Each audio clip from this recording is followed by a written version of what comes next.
High বন্ধুরা, আজকের আমি তোমাদের নতুন রেসিপি করে দেখাবো পাউরুটির রসমালাই। চলো কিভাবে বানাচ্ছি তোমরা দেখতে থাকো।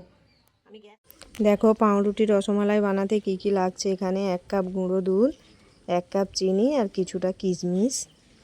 আর দেখো পিস কাটা রুটি, পাউরুটি নিয়েছি আমি। এখানে রুটির ধারগুলো আমি এইভাবে কেটে নিচ্ছি। দেখো এই প্রত্যেকটা রুটি এই ধারগুলো এরকমভাবে কেটে নিতে হবে। নিয়ে বেলনির সাহায্যে এরকম হালকাভাবে এটাকে বেলে নিতে হবে। দেখো প্রত্যেকটা রুটি আমি এইভাবে বেলে নিয়েছি। এবারে দুধটা গরম করতে বসিয়ে দিয়েছি। এখানে 1 লিটার দুধ আছে।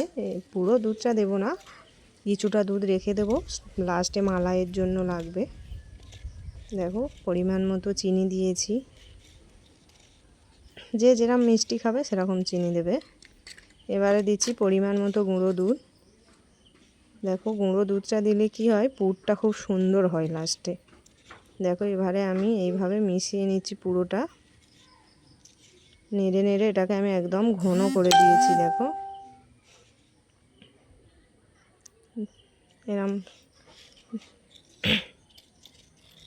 কত সুন্দর হয়ে গেছে। দেখো এবারে এটা দেখো কত ঘন হয়ে গেছে। দেখো এরম একটু ঘন ঘন নাড়তে হবে, না হলে নিচে বসে যেতে পারে, পুড়ে যাবে। দেখো আমার এটা এখন পুরটা রেডি হয়ে গেছে। এবারে আমি এটাকে নামিয়ে নেব। একটু নরম থাকতে নামাতে হবে, না হলে এটা যখন ঠান্ডা হবে একদম শক্ত হয়ে বসে যাবে। দেখো এবারে প্রত্যেকটা রুটির উপরে আমি এরকম পুরটা দিয়ে দিয়েছি। দিয়ে আমি রোলের মতো করে এটাকে মুড়ে নেব। দেখো দেখো এটা আমি রোলের মতো করে মুড়ে নিয়েছি। দেখো প্রত্যেকটা রুটি আমি এইভাবে পুর দিয়ে রোলের মতো করে নেব। দেখো কত সুন্দর হয়ে গেছে।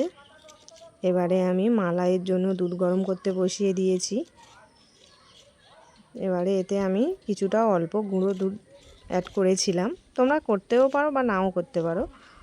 দেখো কত সুন্দর মালাইটা রেডি হয়ে গেছে। এবারে হালকা গরম, খুব গরমও না খুব ঠান্ডাও না, উষ্ণ গরম দেখো এর উপরে আমি দিয়ে দিয়েছি। দেখো যতটুকু মালাই ছিল আমি এর উপরে দিয়ে দিয়েছি। দেখো খুব সুন্দর করে এর উপরে দিয়ে দিতে হবে মালাইটা। দেখো আমি পুরোটা দিয়েছি, উপর থেকে এবারে একটা করে কিশমিশ দিয়ে দিলাম। দিতে কত সুন্দর শেপটা এসছে। দেখো কত সুন্দর। তো বন্ধুরা এখন আমি এটাকে খেয়ে দেখছি কেমন হয়েছে, দেখা যাক।